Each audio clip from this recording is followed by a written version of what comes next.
mañana cuando yo muera, oigan queridos hermanos, quiero una América entera con el fusil en la mano. Este coloquio, como lo dice su nombre, no es un coloquio en términos de hablar exclusivamente sobre la fecha de deceso, de muerte del Che Guevara, que es lo que ha predominado en los últimos días en muchas publicaciones.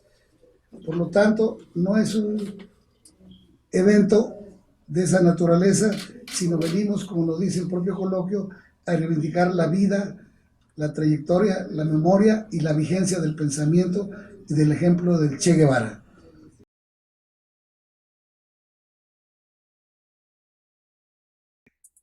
Pues digan lo que digan los rectores de lo políticamente correcto desde el punto de vista de la izquierda, habitualmente políticamente incorrecta, hay mayor aventura que la expedición del grano. Mírenla sensatamente, véanla desde lejos, ¿sí? Van a salir de México, la Marina Batistiana está advertida, el ejército batistiano lo está esperando, la insurrección en Santiago se adelanta 3 días, el barco va cargado de agua, sale con un norte en Veracruz, llegan al terrible lugar del desembarco, que acabo de tener la vivencia, mareados, vomitados, destruidos y además detectados. Pero además, ¿dónde van a crear la base de operaciones? En la propuesta inicial, por más vueltas que le da uno a lo que dijeron y a los testimonios de los que la vivieron, se trataba de desembarcar. Y una vez desembarcado, sumarse al proceso insurreccional que se había. O sea, había que ir hacia Santiago. El lugar donde desembarcan significa un delirio, cruzar aquellos zona semipantanosa, de manglar, pero un manglar de una espesura, lleno de espinas. Pero además llegan, ya no hay insurrección. ¿Qué sigue? Están detectados. El primer contacto con el ejército batistiano los deja hechos pedazos. 1/3 de ellos están muertos, el resto fugados, fragmentados en columnas. Y hay mayor aventura que esa. ¿Y entonces qué tiene? ¿De dónde lo saca? Leyendo a los historiadores conservadores, hay una reiteración muy frecuente, que es el fracaso de la gestión industrial del Che. Y el Che fracasó en la gestión industrial. Y uno dice, bueno, vamos viendo. En principio, a los historiadores conservadores, lo menos que puedes hacer con ellos, además de odiarlos profundamente, es no creerles, chingada, ¿no? Y entonces empieza a ver. Y la sorpresa es, no, los índices de productividad crecen en esos 2 años. Milagrosamente, y uso la palabra milagro, que debería estar prohibida en un coloquio como este, y en la entrada debe decir, Paco, no puedes hablar de milagros. Bueno, se produce en condiciones verdaderamente enloquecidas. Analizas una industria cualquiera y ves que de repente perdió 3/4 partes de sus técnicos. Bueno, que perdió la elaboración de un producto, 8 de los 10 insumos con los cuales se produce. ¿Cómo lo vas a producir? Cuando discute con los obreros de la Coca-Cola, los obreros le reviran al ministro de Industria y le dicen, esto que sabe como jarabe para la tos, Ben Shep, que era buen catador de Coca-Cola, ¿no? Igual que otros. Y le contestan, ¿dónde están? Aquí tenemos el azúcar, que con eso hacemos el agua y el azúcar, ni botellas hay, ¿sí? La famosa fórmula secreta, que no existió, nunca existió la fórmula secreta, pero no había los insumos, no había ácido fosfórico, por ejemplo. Y entonces, ¿cómo demonios lo logran? ¿Cómo demonios, además, con un grupo de técnicos medios, de dirigentes fabriles, cuando se producen las expropiaciones, producto de la fuga de la burguesía cubana, ¿de dónde sacas 100 guajiros combatientes del ejército rebelde llevados a una escuela de administración de empresa que duró 2 semanas? Y hay toda una estructura de educación a partir del ejemplo, ni siquiera forzada, natural, ¿sí? Además, en términos de comportamiento, Ernesto Guevara no era gentil con sus cuadros, no los daba palmadas en la espalda, les pedía que tuvieran preparado un informe en 72 horas y se lo echaban 3 días sin dormir para poderlo tener. Cuando lo entregaban, daba por hecho que, bueno, era lo que tenían que hacer, no palmeaba, no agradecía. Ahí hay una componente psicológica que algún día habría que estudiar con más cuidado, entre la combinación entre lo argentino y lo cubano, dos concepciones pecaminosas del ser latinoamericano, ambas, que reúnen elementos interesantes. Por ejemplo, el Che no se abre, tiene muy pocos amigos a lo largo de su vida, tiene pocas relaciones de intimidad, muy pocas. Tiene un sentido del humor que no es como el cubano o el mexicano asociativo, sino es hiriente su sentido del humor. El sentido del humor mexicano y cubano es parecido en esos términos, es asociativo, acerca, no aleja, no distancia. Y funciona. Los datos ahí están, revisen los compañeros, revisen el incremento de la producción industrial en condiciones como esas. Y todo está basado en estimular lo que está en el trasfondo de la sociedad, que se está viviendo una revolución. Y la revolución desata lo mejor de los seres humanos. Esta actitud del comandante Guevara de forzar el igualitarismo, forzar continuamente en todo tipo de relaciones y reuniones la ausencia de privilegio, la provocación ante la vida. El llegar a una fábrica y de repente descubrir que el ministro de Industria está comiendo algo diferente a lo de los obreros de al lado, porque están en el comedor de la fábrica. Llamar al director de la fábrica y armarle una bronca descomunal, diciendo que cómo se atreve a darle a él comida por encima de la que están comiendo los demás, ¿no?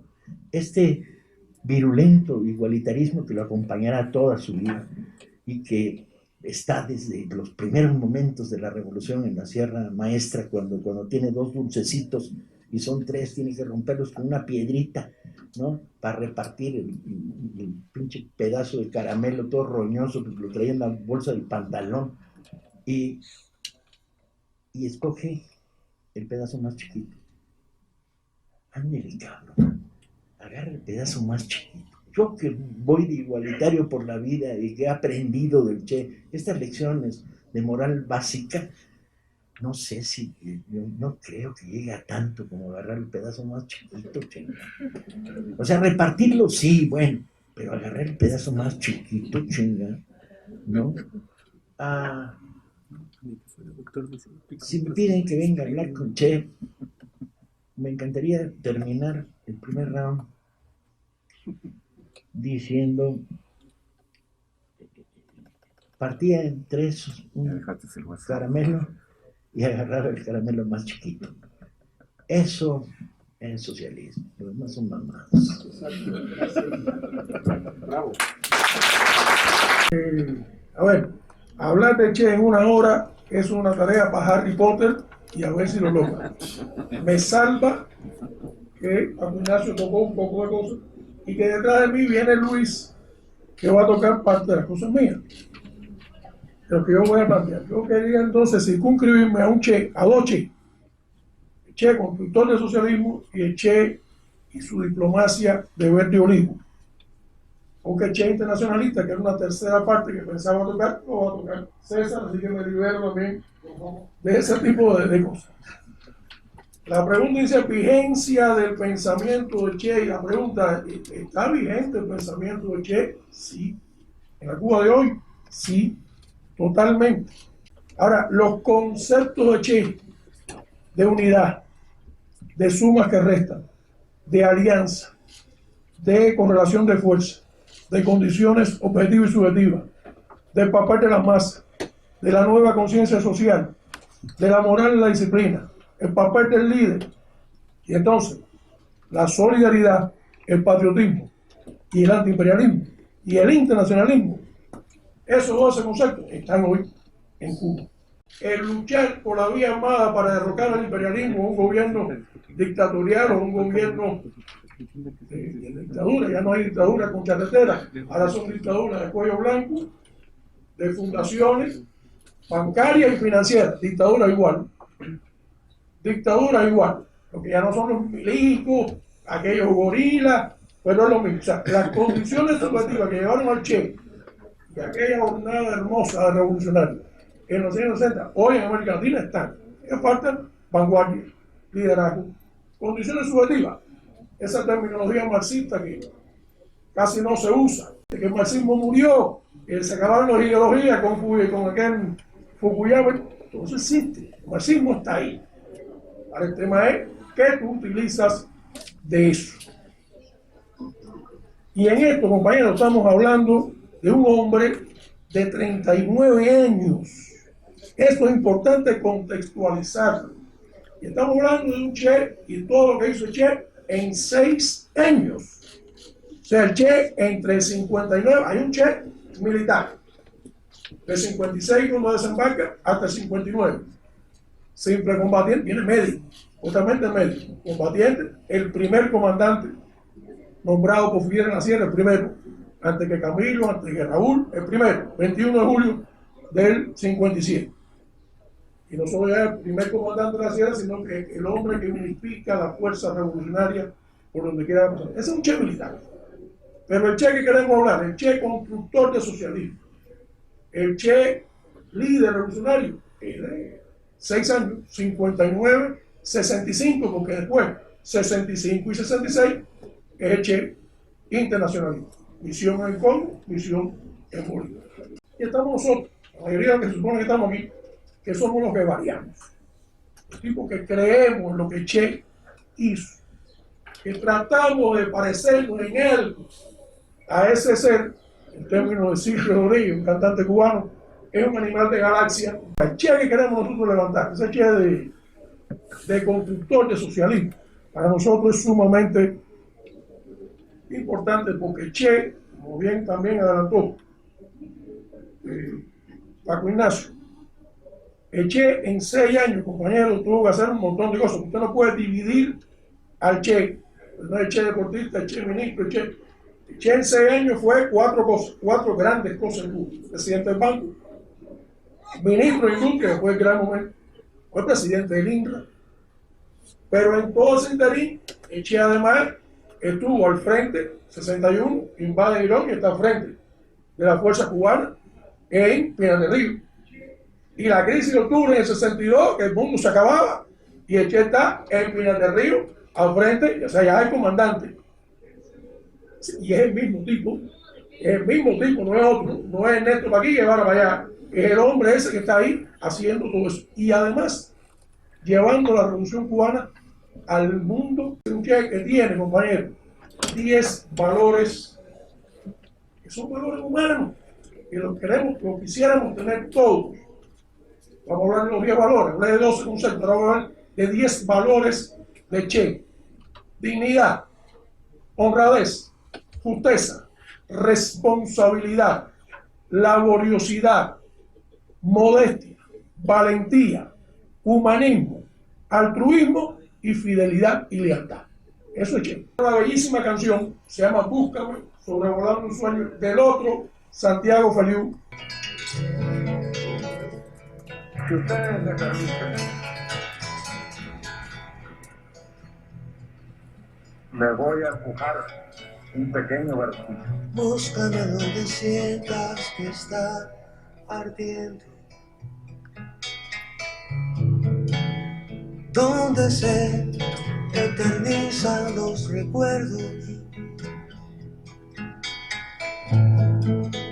donde no me encuentres, donde estuve. Y el Che, constructor de socialismo, muy importante, compañero, muy importante, es que el Che, y aquí se habló de Che marxista, con el título de marxista se lo hemos puesto los posteriores, ¿ya? Porque el Che realmente, de ese marxista empírico de que habló Paco Ignacio, pasó a verdaderamente ser, por la práctica, no solo porque milite, a ser un marxista-leninista, porque el marxismo-leninismo en su verdadera acepción implica la creación.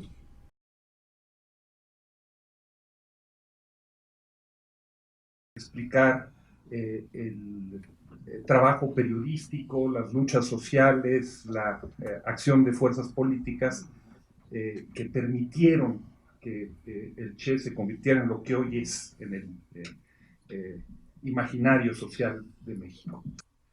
Mientras en La Habana los guerrilleros tomaban el poder, en México estalló una revuelta social.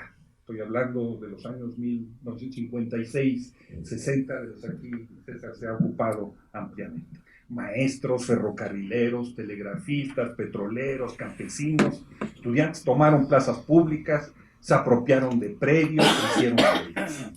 La protesta tenía como telón de fondo el agotamiento de la Revolución Mexicana y ya, me parece, en su momento, el lento crecimiento económico. En esas protestas, finalmente, la Revolución Cubana acabó teniendo un profundo impacto, por lo menos en los protagonistas, en los dirigentes principales de esos movimientos. No fueron pocos los dirigentes de esos movimientos que albergaron la ilusión de reproducir en México lo acontecido en la isla. Uno de ellos fue un personaje interesantísimo, el profesor Otón Salazar, ¿no? Guerrerense, pasó por la escuela de Ayotzinapa, terminó la Escuela Nacional de Maestros aquí, en aquel entonces ya el principal dirigente del movimiento revolucionario del magisterio. Otón recordaba esos años así, en una entrevista, decía: estábamos por aquel entonces bajo la influencia de la Revolución Cubana y nos parecía que el magisterio mexicano tenía mejores condiciones que las que tuvo Cuba para iniciar su propia revolución. Y solidario con la gesta cubana, el dirigente magisterial encabezó varios actos de apoyo a la causa. Por supuesto, la derecha lo atacó sin misericordia. El periódico tabloide, ¿no? Una especie, ¿cómo les diré? Hoy en día, imagínense ese periódico que sale... ¿Cuál?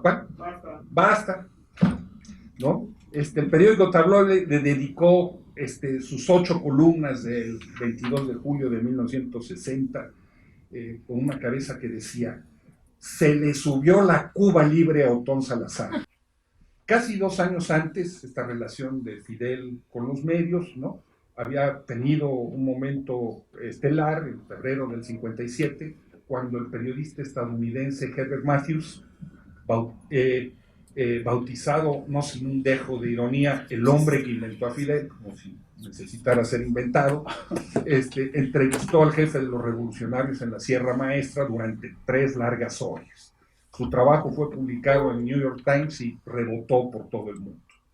Sus ecos se dejaron sentir en su momento en México.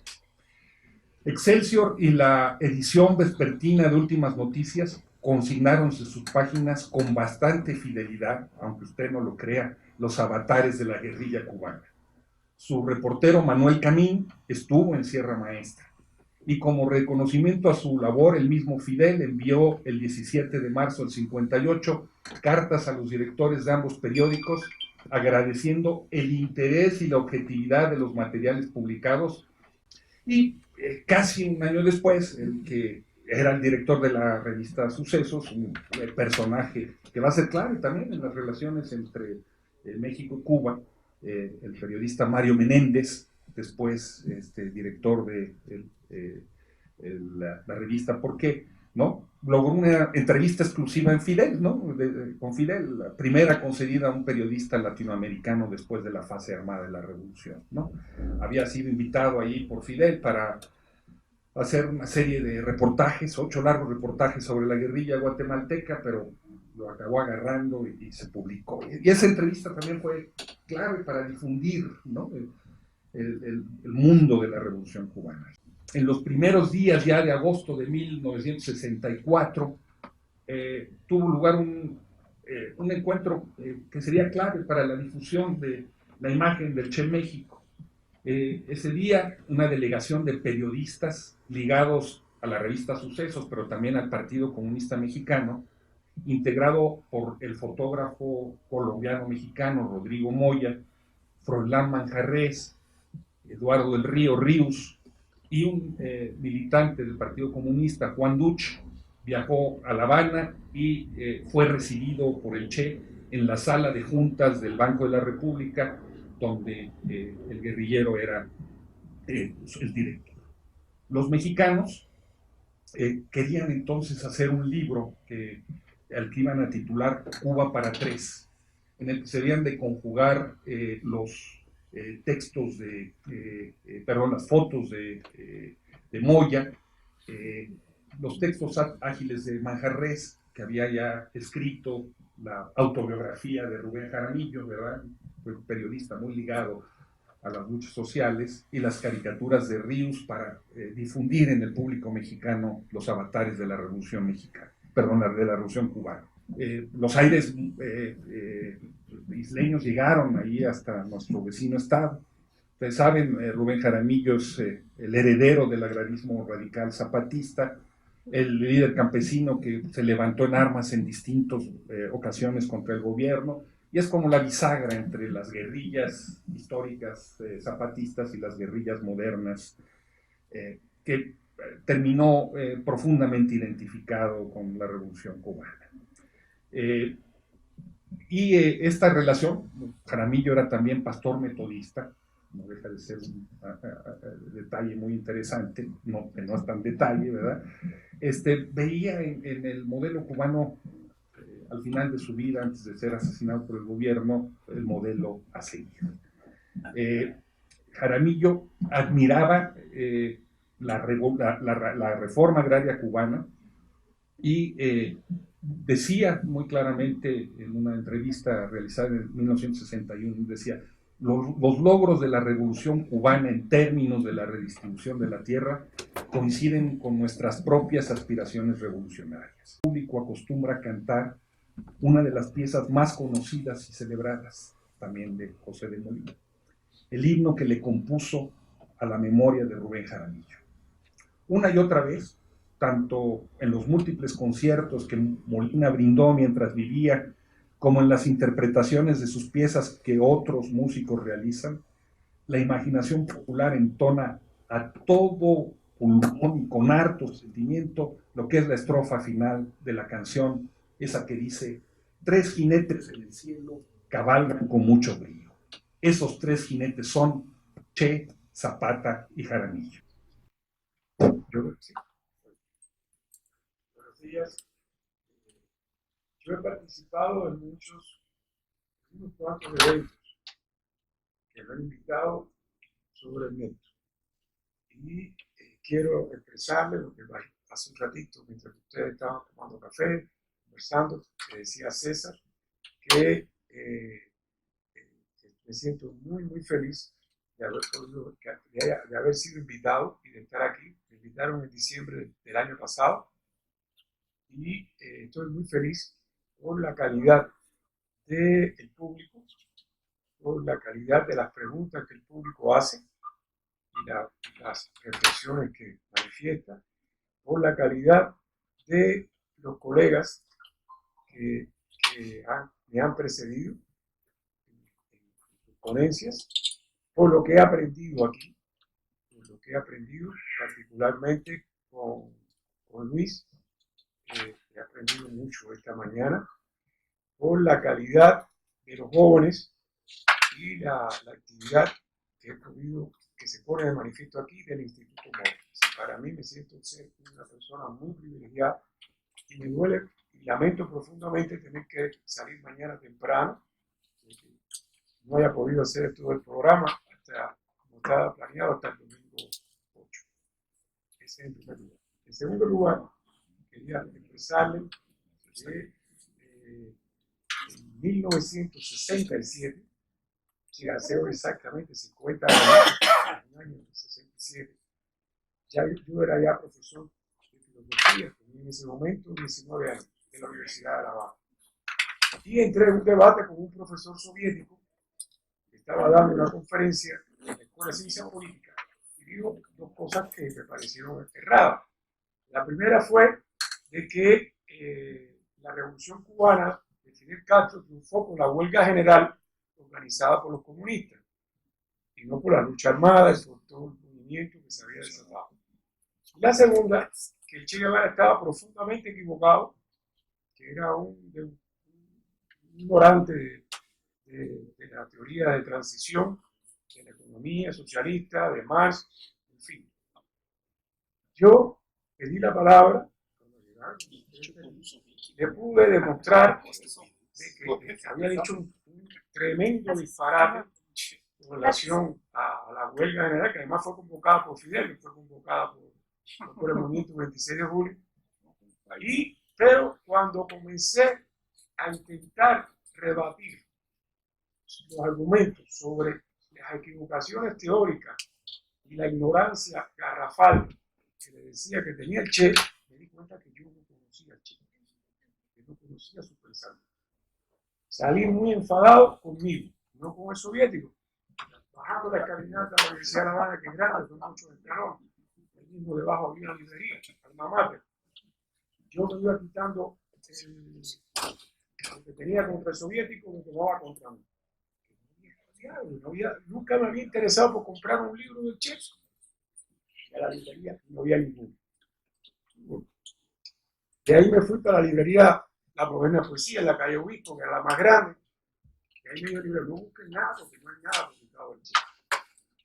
Entonces, de ahí me fui para la Biblioteca Nacional. Y ahí fui descubriendo un gran tesoro. Muere el Che, y comienza entonces Che y los niños, Che y la ética, Che y los ancianos, Che y el deporte, pero con lo cual ese profesor soviético veía al Che como el diablo, no aparece. Entonces pedí un año sabático en la universidad, no para estudiar, sino irme para la vaquería. Yo tenía el sueño de ser vaquero.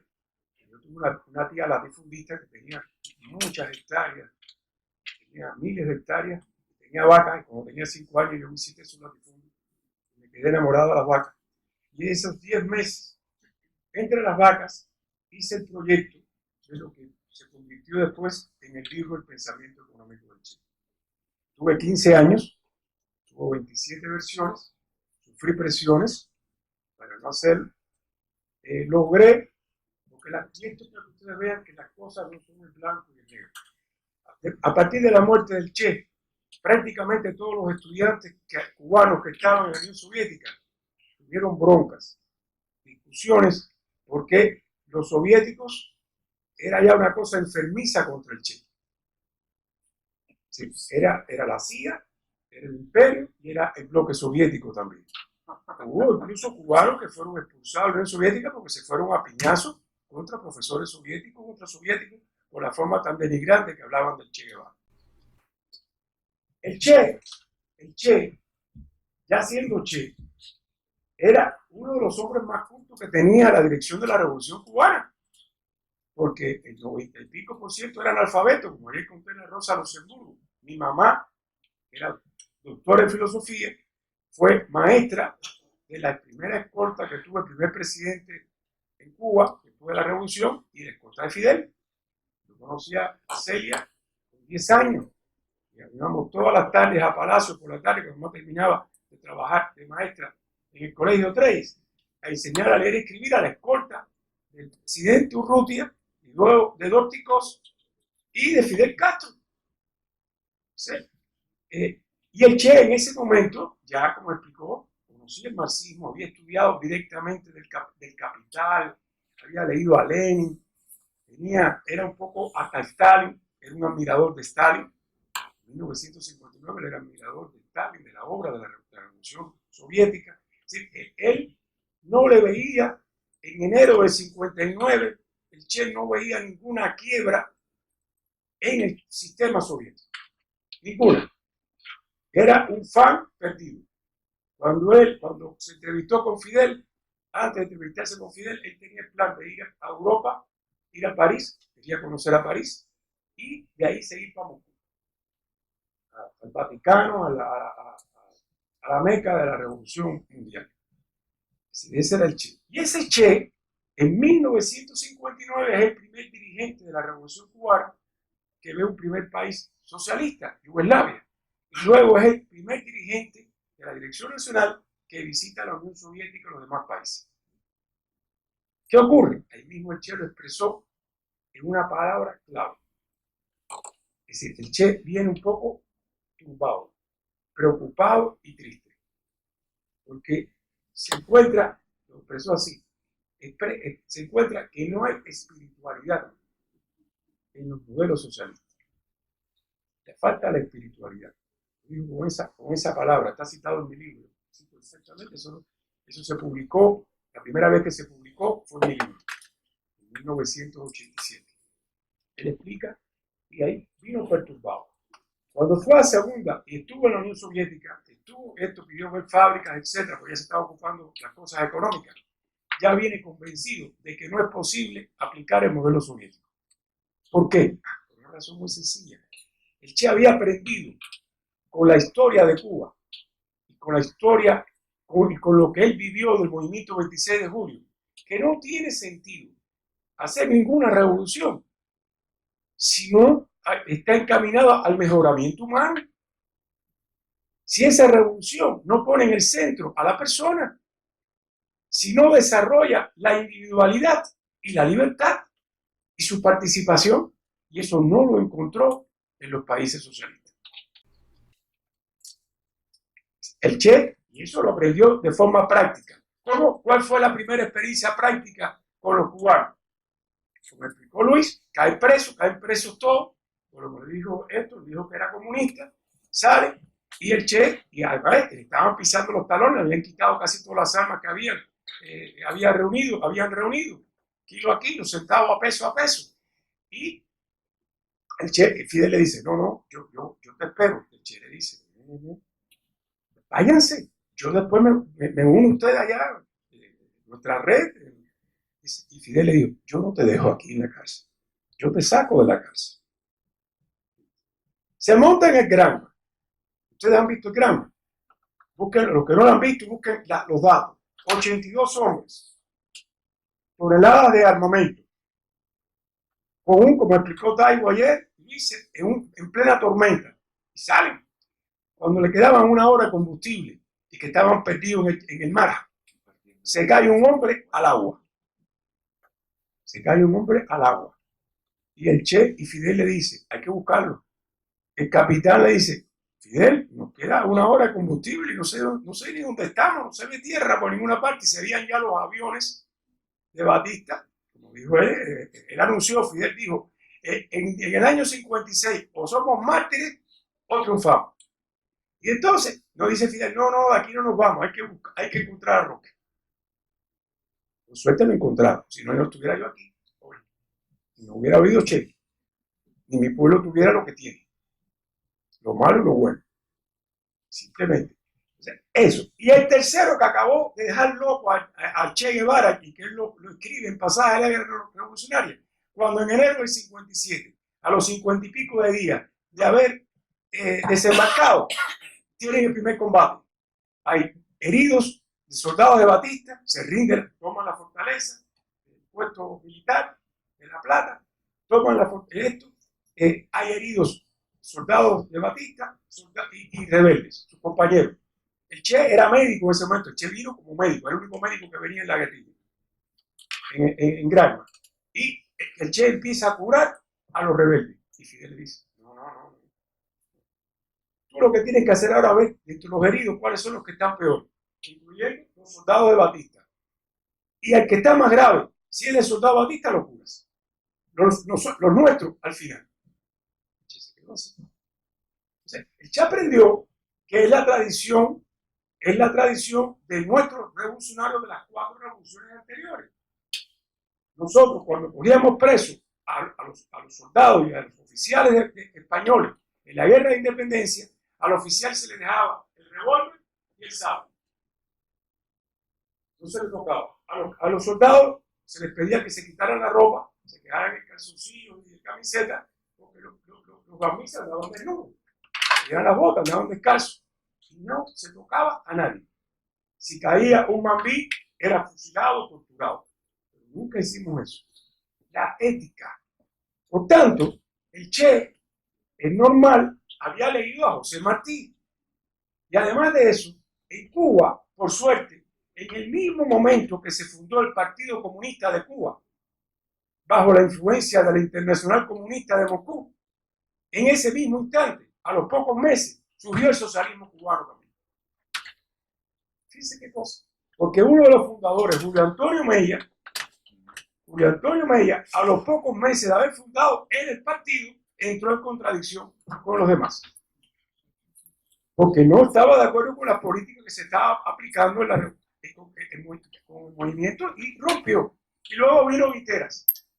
Los compañeros de mi padre, Guiteras no era comunista, no era marxista. Y después Raúl Roa García, del cual Luis habló.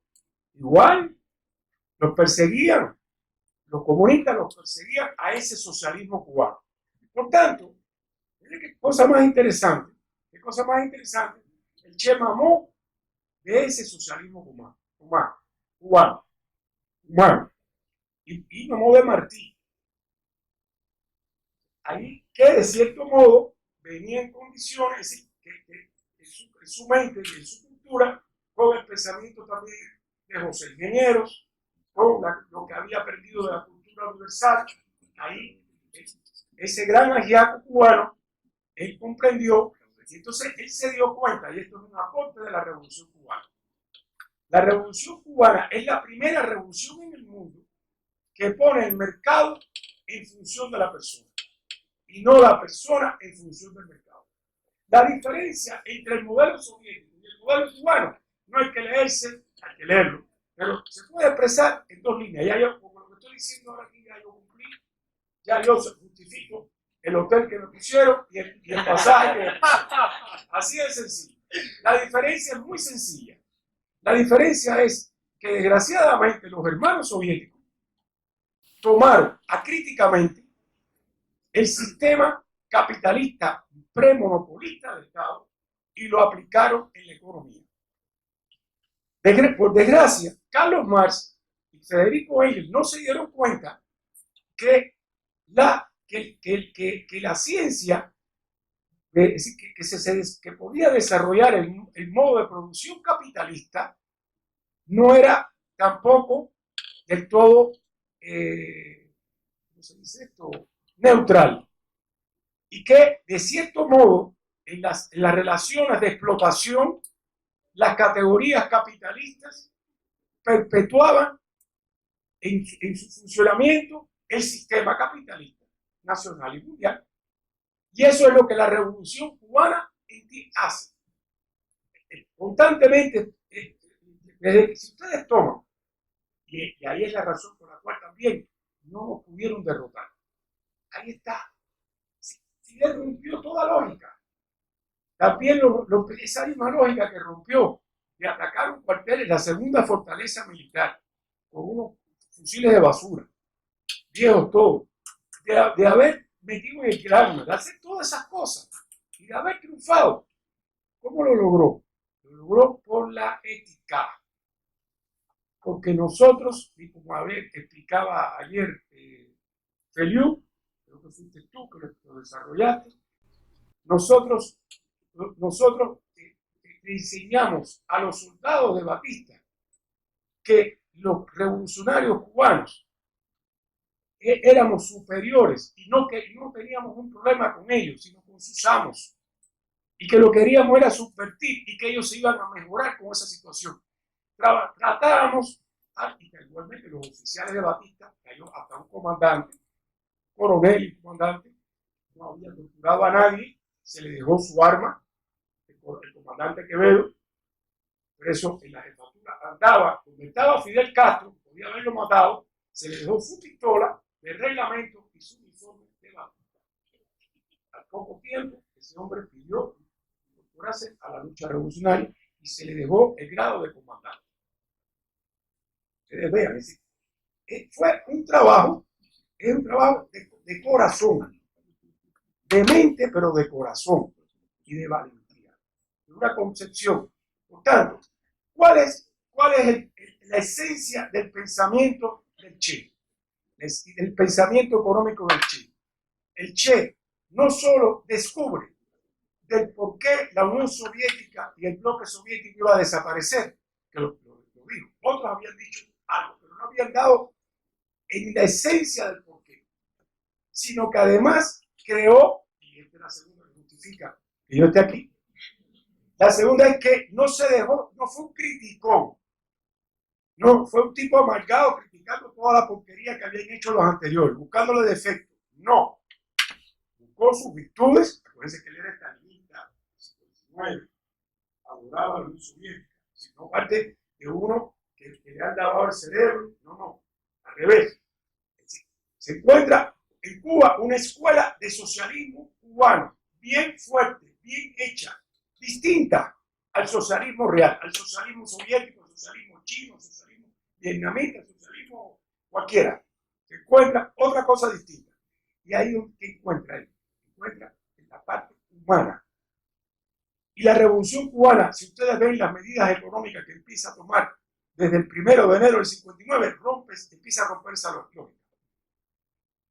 Decreto 50% de rebaja de los alquileres, 50% de rebaja de la electricidad, 50% de rebaja del teléfono, repartición a 1 millón de campesinos de tierra, es decir, máximo 67 hectáreas, la primera reforma agraria el 17 de mayo del 59. Comienza el proceso de la salud para todos, educación para todos, rompe la lógica del mercado. Le decían a Fidel, yo me entrevisté con Felipe Paso, que era una persona decente, fue el fundador, un genio cubano, el que estudiaba, economista. Felipe Paso fue el presidente del banco, el fundador del Banco Nacional de Cuba. Cuba no tuvo un banco nacional hasta 1950. Eso es otro tema para otra conferencia. Y él fue el que redactó el programa del movimiento económico del movimiento 26 de julio. Y fue el primer presidente del Banco Nacional de Cuba en revolución. Y en el 60 se fue de Cuba. Yo lo entrevisté en 1990 en Caracas con 78 años cuando estaba jubilado. Trabajó para el Banco Mundial y para el Fondo Monetario Internacional y para el porque se fue de Cuba. Y te decía, rompieron toda lógica. No tenía todo. Pero, y el Che no estaba, no tenía que ver, el Che estaba en otra parte. Incluso Fidel manda a viajar al Che. El Che participó en la redacción de la primera ley de reforma agraria. Pero cuando hace eso ahí, lo hace así y lo manda como explicó Taibo ayer a viajar. Casi tiene todo. Lo manda a buscar en septiembre, octubre, para nombrarlo el presidente del Banco Nacional de Cuba. Lo saca porque era esta cosa y él ahí moviendo y tomando esas medidas. Ese es el gran mérito de la Revolución Cubana y el gran mérito del Che, que creó además un modelo alternativo que fue sostenible, como explicó Taibo ayer.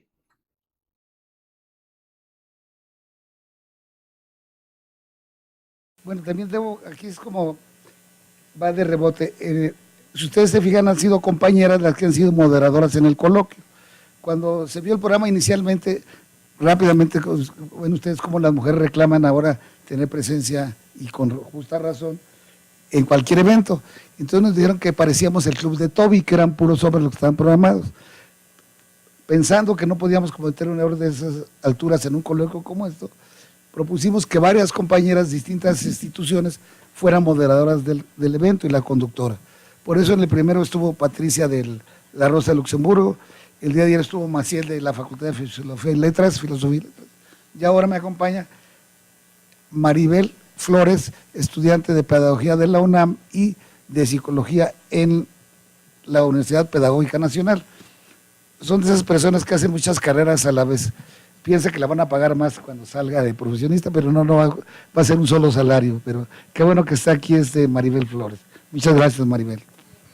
Bueno, el tema que me toca desarrollar a mí, esbozarlo, es el Che internacionalista.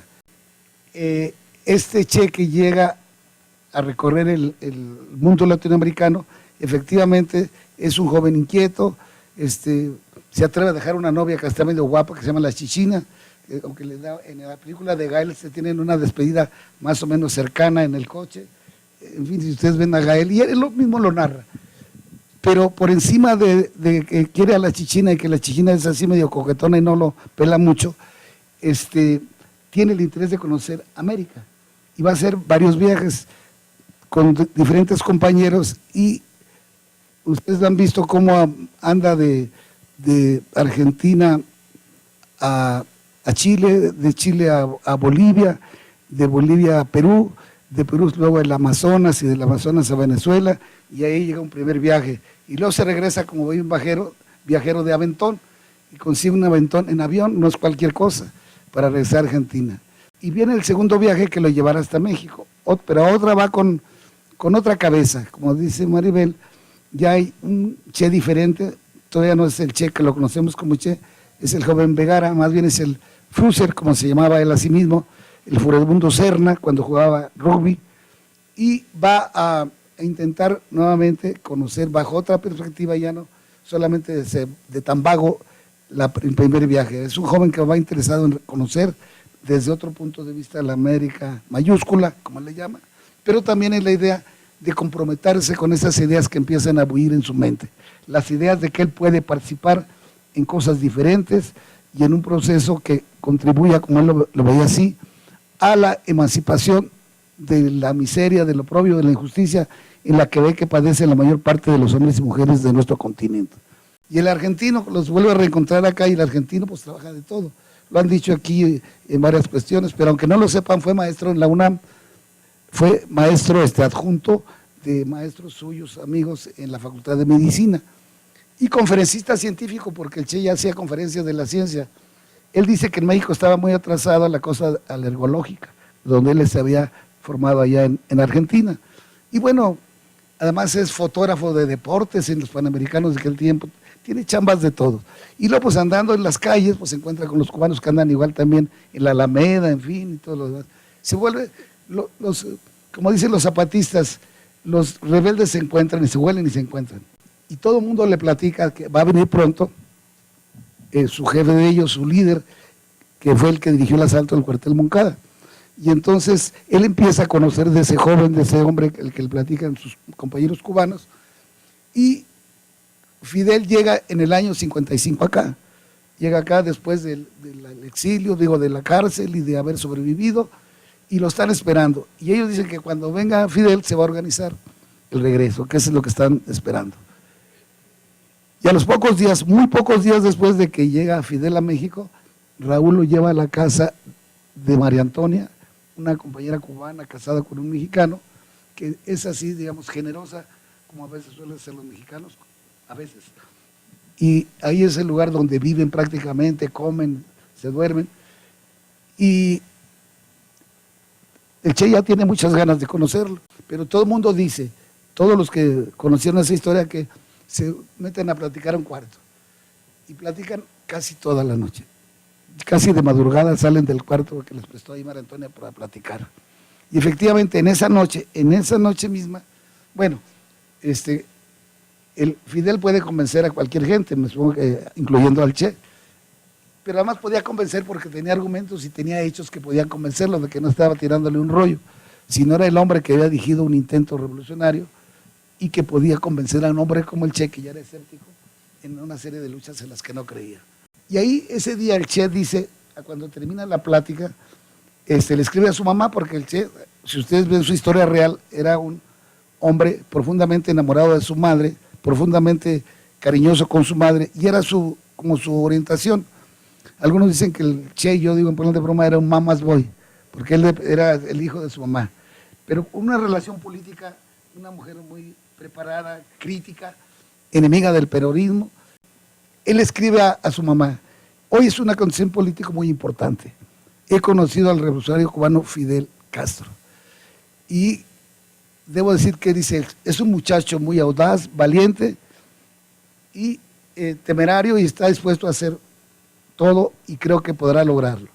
Rápidamente va a integrarse a todas las actividades que van a desarrollarse los siguientes meses: práctica de tiro, ejercicios físicos, organización militar, hasta lucha libre, todo lo que tiene que hacer la gente. Y muy pronto ese muchacho, que es ahí donde le ponen el nombre, Che, porque así les hablaba él, oye Che, ¿verdad? Ya que así hablan los argentinos algunos. Y entonces para los cubanos no hay otro nombre que Che. Y muy pronto este joven, que va como médico, se integrará de la manera más consecuente como era el Che y disciplinada, y pronto empezará a destacar como las gentes más disciplinadas.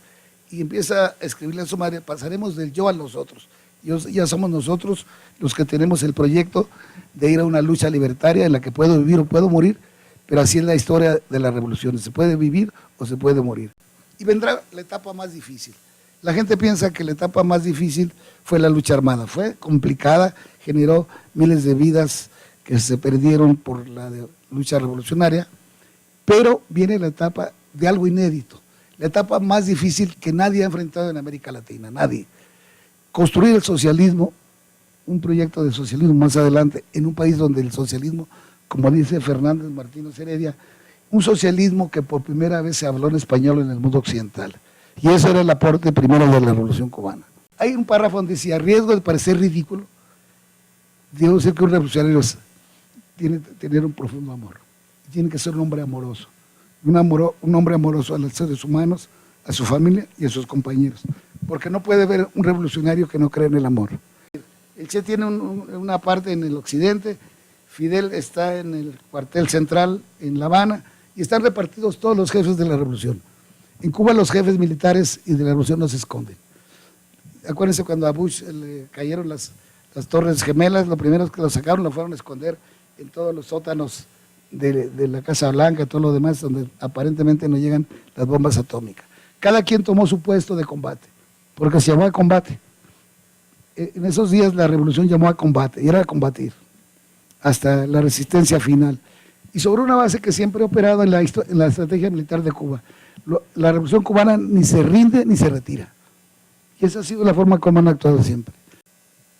Bueno, efectivamente, yo he venido sosteniendo que una de las cuestiones que articulan la vida del Che y que van a determinar el rumbo de su vida es justamente esto que planteaba Maribel, su decisión internacionalista, su vocación de ser un combatiente en distintos lugares del mundo, y que eso se lo da la posibilidad, en primer lugar, de su vocación de viajero, en primer lugar, pues de un viajero que todavía no necesariamente tiene un compromiso político, pero sí un compromiso intelectual que le lleva a intentar conocer lo que él llama la América mayúscula.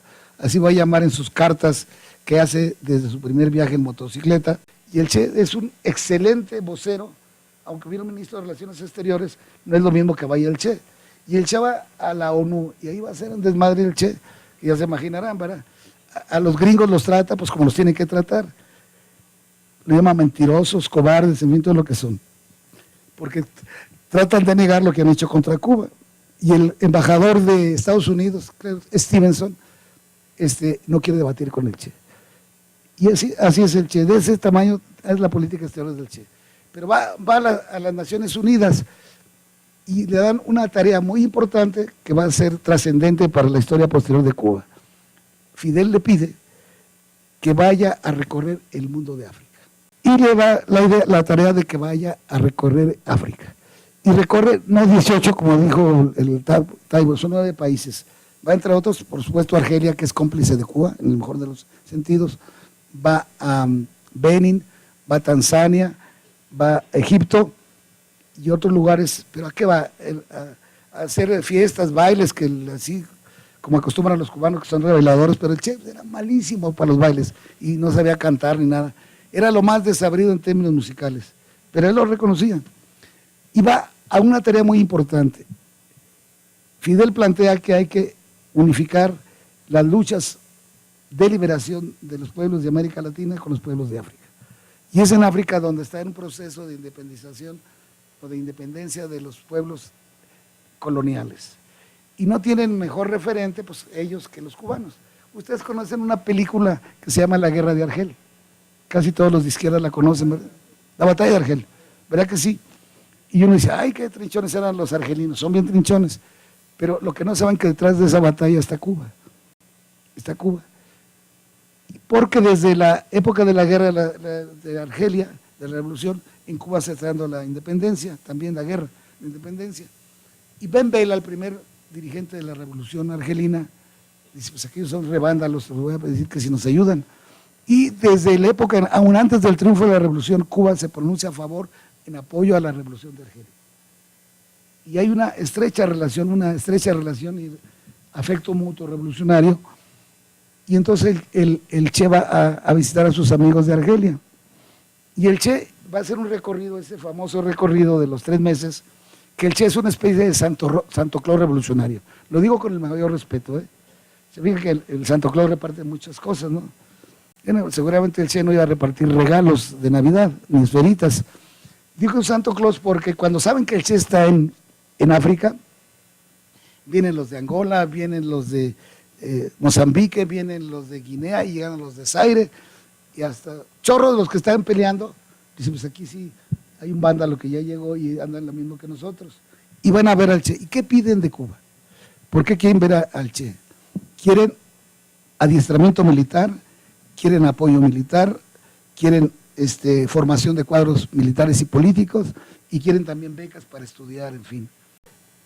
Se compromete Cuba, a través del Che, que va a enviar asesores militares y que van a tener acuerdos de apoyo mutuo para defender su respectiva revolución. Están más necesitados los argelinos.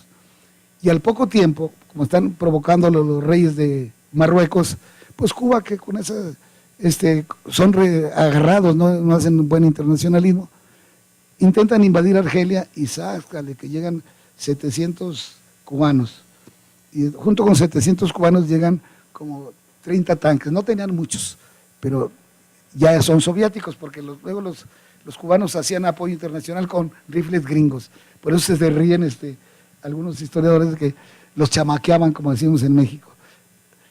Era imposible que los cubanos repartiendo armas norteamericanas. Pues sí, aunque los gringos no sabían ni se daban cuenta, ellos repartían, eran armas que habían capturado en la revolución o que habían comprado. Y entonces, pues resulta que ven llegar los tanques, los fierros, y el rey Hassan, que resulta que es bien mariquetas, no digo en un sentido peyorativo, pues resulta que se echa para atrás. Porque ver a los cubanos con sus fierros y el tipo de combatientes que ya saben que han tenido en la revolución, pues Hassan dice, no, mejor vamos siendo pacifistas. Y entonces firman la paz con Argelia y salen corriendo. Eso le da un enorme prestigio a las FARC, a los guerrilleros africanos cubanos en el resto de África. Y luego, pues como cubanos se anda, digamos, con rodeos, ¿qué le piden? Porque llegan en un barco y ya entrado en gasos le piden, bueno, ¿por qué no nos ayudan algo con muchachos y heridos nuestros? Y el mejor cargamento que regresa de Argelia después de intervenciones de 80 soldados argelinos del Frente de Liberación Nacional que han sido heridos y que entonces van a tratarse a Cuba. Cuba fue a liberar varios países de América, digo, de África. Y esa historia la empezó el Che y la siguieron otros. En aquel tiempo no fue la primera vez que el Che llega a pelear, no fue fácil en Zaire. Y él, como es autocrítico, así dice que fue una derrota y fue un viacrucis de desencantos. Pero eso dice, no me derrotó. Y sigo creyendo y tengo fe en la guerra de guerrillas. Pero apenas está saliendo el Che en 65, de Tanzania, donde hacen una parada. Apenas está saliendo, ya está entrando otra columna, la columna 2, dirigida por Risquet, otro dirigente cubano, al Congo. Y ahí empezaron una lucha de 25 años, 25 años. Y dice la Iglesia, en esos 25 años no hubo un solo día en África en que no estuvieran peleando un grupo de cubanos en una selva, en una comunidad, en un pueblo, peleando en contra de las naciones imperialistas o colonialistas. Y a lo largo de 25 años, 25 casi 26 años, pasaron más de 450,000 cubanos peleando en África. Quien liberó a Mandela fueron los cubanos, porque le rompen al ejército atómico nuclear de Sudáfrica, que era el más poderoso, los cubanos lo derrotan. Y son los cubanos, si ustedes ven ese texto de Eglese, ellos firman la paz, son Angola, Sudáfrica y Cuba de un lado, y del otro lado Estados Unidos y Sudáfrica. Los cubanos obligan, y esa es parte de su respuesta, a que se firme la independencia de la libertad en primer lugar de Mandela. Ellos sacan de la cárcel a Mandela. Y luego se logra la independencia de Zimbabue, del régimen de Zimbabue y del otro Namibia, y por supuesto de Angola. Y Fidel dice, nosotros no somos invasores, pero si hubiera sido necesario nos vamos hasta Johannesburgo. Todo esto está escrito, ¿no? Es una parte que no se conoce. Bueno, esa historia la inició el Che, como representante de la Revolución Cubana. Mandela dice, nadie hizo en África nunca tantas cosas como hizo la Revolución Cubana, cuando fue a Cuba. Y por ahí otro autor cubano dice, bueno, es que nosotros, porque los que mandaban allá a pelear, no es que era por mandarlos por delante como los gringos, los revolucionarios de África decían, mándenos negros, para que no haya bronca de confundirnos. Y entonces ahí andan los cubanos negros con los cubanos revolucionarios peleando, se hacía a toda la madre, ¿verdad? Entonces, por eso él sí tuvo problemas, como él era blanco, cuando va, no les pareció mucho, por eso y por otras cosas. Entonces Cuba mandó a combatientes revolucionarios negros de preferencia, porque así lo pedían los compañeros negros, a que fueran a pelear. Ahora, nadie fue mandado a fuerzas, termino. A Cuba, todas las misiones internacionalistas fue voluntarios. Ahí le preguntaban al compañero, ¿usted quiere ir a pelear a Angola? Si usted decía, no, pues es que ahorita tengo clases tengo que dar clases, no, pues está bien, no lo van a expulsar de la escuela. Así fue siempre, nadie fue a fuerza, nadie. Vean ese libro de Iglesia, que yo es de los mejores libros de la Revolución Cubana, sobre eso. Y tiene al final un pensamiento que es el pensamiento de Fidel. Fidel dice que esa lucha en África y todo lo que han hecho los cubanos en las misiones internacionales e internacionalistas son el pago, dice, de nuestro pueblo, en nuestra deuda a la humanidad. Para Fidel eso es el internacionalismo. Estamos pagando nuestra deuda con la humanidad. Porque para Fidel, anduve preguntando por ahí, vieron que uno anda de chismoso. ¿Qué quiere decir eso? Para Fidel dice que Cuba fue cómplice, sin creerlo el pueblo cubano, del sistema esclavista, obligado por los colonialistas que llevan la población esclava a África, y Cuba fue, no por decisión de su pueblo, sino por decisión de los que lo invadieron, una nación esclavista, que la revolución finalmente terminó por liberarse. Pero Fidel, que es como es Fidel, dice que están pagando la deuda del pueblo cubano con la humanidad. Creo que la han pagado con creces. Nadie casi conoce esa historia. Y ahí el Fidel y el Che, porque no crean que el Che se movía por la libre. El Che respetaba profundamente a Fidel y todos los proyectos internacionalistas fueron parte de la revolución cubana. No le crean a los trotskistas, no se habrá que algunos, pero les pido que lean el discurso de Fidel cuando se cierra la internacional de los pueblos en armas. Se llama Trincontinental. Aquí está Feliu, creo que ya se aburrió de mi intervención. Lean, es fabuloso un discurso. ¿Qué dijeron los trotskistas? Porque el Che no aparecía en Cuba. Como ellos tienen, como dicen en los ranchos mexicanos, el que se quema con leche, hasta el jocoque le sopla, ¿no?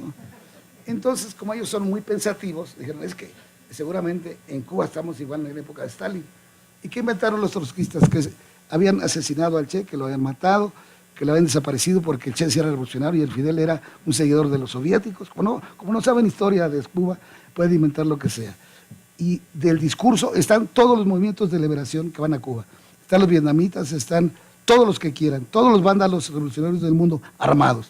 Ahí no van a conferencias de rollo, como lo hacían las internacionales de los comunistas o de los trotskistas. Cuba convoca a todos los pueblos en armas y a sus movimientos. Y ahí Fidel explica, dicen que matamos al Che, dicen que lo desaparecimos, dicen que nosotros, todo eso se inventó. Aquí hay gente que conoce eso y esos textos. Dice, pero el Che no iba a decirles a ustedes dónde anda, él no iba a hacer una conferencia de prensa para decir a dónde voy. El Che estaba clandestino en África, con otro nombre, bajo otro nombre.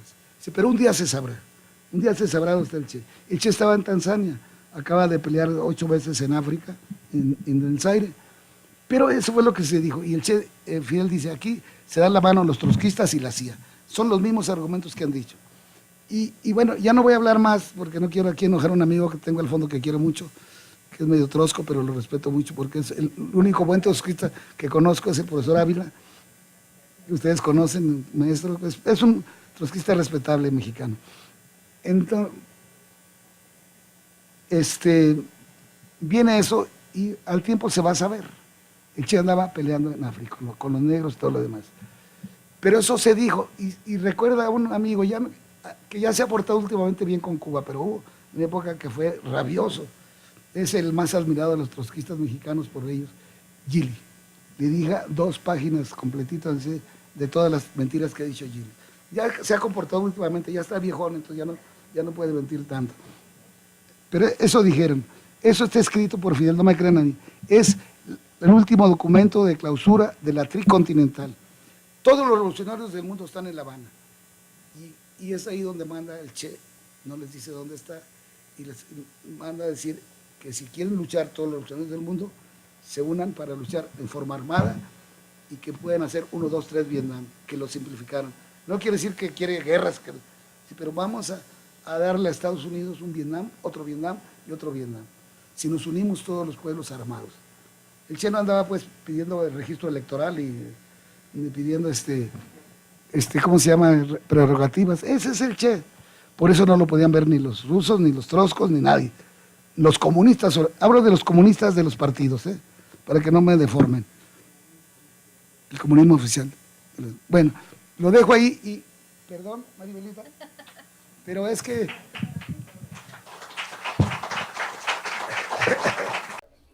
Y para mí no resulta fácil hablar de Che. Y en este 50 aniversario se me han agolpado una cantidad de recuerdos. Algunas cosas incluso yo tenía muy claras que se han ido aclarando. No me refiero a nada de gran importancia, sino detalles, anécdotas. No es igual que cuando se trata de una persona con la cual uno ha tenido trato, a la cual uno ha conocido, con la cual ha trabajado. Y ese es el caso mío con el Che. Yo conocí al Che en el año 59. Acababa de producirse la traición del comandante Hugo Mato, jefe del ejército en la provincia de Camagüey, que fue un acontecimiento muy dañino a la revolución por otra parte, aunque por otra parte también sirvió para depurar las filas del movimiento 26 de julio, no solamente por el caso de Hugo Mato, sino por toda una serie de personas que él había reclutado y que afortunadamente varias de ellas después rectificaron, comprendieron su error. Fue el Che a hablar en una concentración obrera campesina en Camagüey, que era la provincia donde yo era dirigente del movimiento 26 de julio, todavía no había partido. Y después que terminó el discurso, se citó una reunión de un grupo de unos 12 cuadros y yo tuve la fortuna, tenía yo 17 años entonces, de ser uno de los que estuvo en aquella plática, que fue una plática como de 2 horas y media, 3 horas con el Che. Y después de eso me tocó en varias ocasiones, ya siendo cuadro del partido, después del año 62, estar en reuniones parecidas a esto. Siempre que el Che iba a la provincia, dedicaba un tiempo a este tipo de reuniones. Igual nos hablaba de América Latina, nos hablaba de la situación del mundo. Se interesaba mucho por la construcción del partido, la calidad en la selección de los miembros del partido. En la Sierra Maestra el Che se destacó muy rápido, muy rápido. Cada vez que había necesidad de un voluntario, el primero que se ofrecía era él. Fidel habla inclusive de un momento en que hay un fuerte bombardeo del ejército. Y se acuerdan ellos cuando se estaban retirando que del lugar de donde se estaban retirando habían dejado varios fusiles pertenecientes a campesinos recién incorporados a la guerrilla que habían ido de visita a su casa en esa época. Y añade Fidel todavía el ejército otra vez que no tenía la disciplina que tuvo después. Y el Che y otro compañero van y ponen las armas al salto bajo el fuego de los aviones. Pero como esa se pueden citar muchas anécdotas. Fidel insiste mucho en los enormes esfuerzos que tuvo que hacer para preservar la vida de él. Porque Che era temerario. O sea, no es que fuera solo audaz, era temerario. Tenía como una suerte de desprecio por el peligro. Y Fidel explica cómo él lo fue preservando para las tareas estratégicas, políticas que se seguían en general dentro del ejército rebelde, pero que dice Fidel que con el Che era particularmente importante. Yo creo que si Fidel no hubiera tomado esa medida con el Che no llega vivo al fin de la guerra. Ahora, existe el hombre nuevo en Cuba. Visto en términos absolutos, no existe el hombre nuevo en Cuba.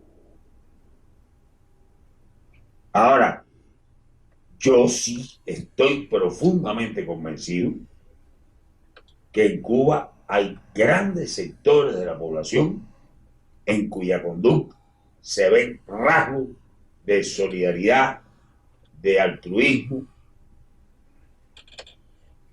de colocar el interés colectivo por sobre el individual.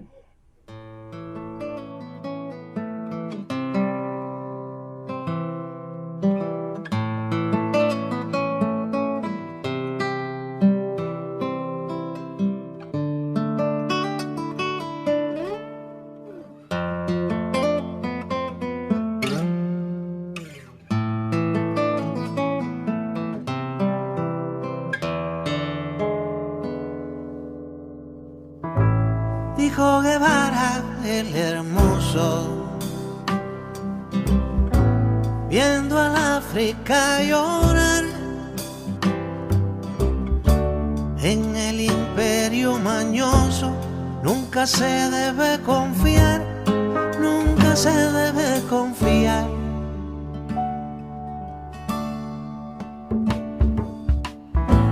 Y dijo el Che legendario, como sembrando una flor, al buen revolucionario solo lo mueve el amor, solo lo mueve el amor.